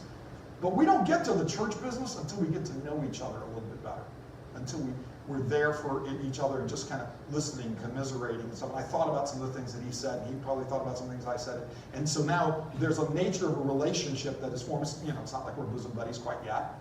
Although I will tell you, he bought me a Starbucks coffee today, and I told him afterwards, he's now in my will. That's all it takes, folks. If you want to get my will, just buy me Starbucks coffee. I'm just addicted. That is what it is. But it's that we are really built that. And the churches are actually designed to do that. They're designed to facilitate that. Everything we do intentionally is about that design. And I don't care whether it's singing in church, right? I mean, that's an interactive exercise in some respects. And then all the ministry work we do is really all about working together and helping each other and helping other people, stuff like that. The greatest joy you'll ever get, is not an award you receive, is not a monetary compensation you get. It's when you get the feeling that you actually help somebody, you change the life. And when you look back, and you're still young, so you haven't done this exercise, but I'll speak for the rest of us old-timers in here. As I was leaving, we were taking a cruise this summer, and I was talking to my daughters, who are 30 and 31, and I said, I've thought about all the stuff your mom and I have accumulated, and I'm going to tell you the only 3 things that I hope that you'll keep afterwards. The rest of it, I don't really care. Do what you want to. It came out with 3 things. Just 3 simple things. My entire life's accumulations. It's just 3 things. And they all had a symbolism, they all had a meaning, and frankly, in every case, it had a relationship with them or a relationship with somebody else in the family or somebody else. It was always relationally driven. It may have been an icon, but it was an icon that was in the family for this and was in the, you know what I'm saying? So we are driven to be relationally connected. Our churches are the perfect opportunity to do that. And the more we distance ourselves from that interaction, we see the results. Literally, in this afternoon session, I hope you'll stay. In the afternoon session, I'm actually going to plot for you, I said 7 slides in less than a minute, the history of the Orthodox Church in America that shows exactly what Putnam said. We went like this, and now we're going like this. And if you need any proof of that, and I'm not going to engage in the theological argument yet, but the Mormon Church, again, I'm not engaging whether it's a church or Christian, it is what it is. The Mormon Church, which was created, it was invented by somebody in the mid-1800s, and then they kind of wandered around, and they kind of landed someplace in the beginning of the turn of the century, which was about the same time that Orthodox first came to America. So let's map the Mormon Church and its trajectory, and the Orthodox Church and its trajectory, starting from around 1900s, kind of when they really got institutionalized. Right? So the Orthodox Church, you saw the numbers, 15 jurisdictions, 800,000 members. Mormon Church, 6.1 million members. Our membership declining, their membership growing 1.5% per year. Our average level of giving to the church, less than half of 1%. Their average level of giving, 7% of income. Their kids required to do 2 years of service to the church. Our kids dance Greek dances, or Serbian dances, or make pierogies. Nothing wrong with any of that. But you can actually start to see the differential. And again, I'm not getting into theology. There's very important theological conversations to have about that. So if you want to have that conversation, we'll say, well, somebody who's maybe not in the same theological place as we are is really... 3 weeks ago, I was in Salt Lake City, right? Just for kicks and giggles, I went to the big Mormon temple, to the Family Life Research Center to actually research my family tree. Stacks of millennial youth standing there waiting for us to come in and say, let me sit with you for however long you want and answer all your questions and help you map your family tree.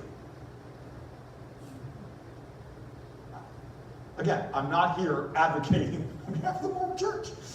What I'm advocating is that we had something absolutely wonderfully understood, that as we've gotten smarter, more educated, more technologically literate, more sophisticated, we've lost the social capital. And as a result of that, the fabric of the institution has been adversely affected. Remember what we started with, entropy. If you don't make positive changes, you will get negative changes. And I don't know about you, but when I stand before the awesome judgment seat of Christ, I don't want to say, well, I could have done more, but I didn't. I want to say, look, I may not have done much, but I did the best I could with everything you gave. And that's really what I'm challenging you to do. So, it's lunchtime. Father, would you lead us in a lunch prayer? I'm going to be around for lunch, answer questions. We're going to have a lunch break, and by 1:15-ish,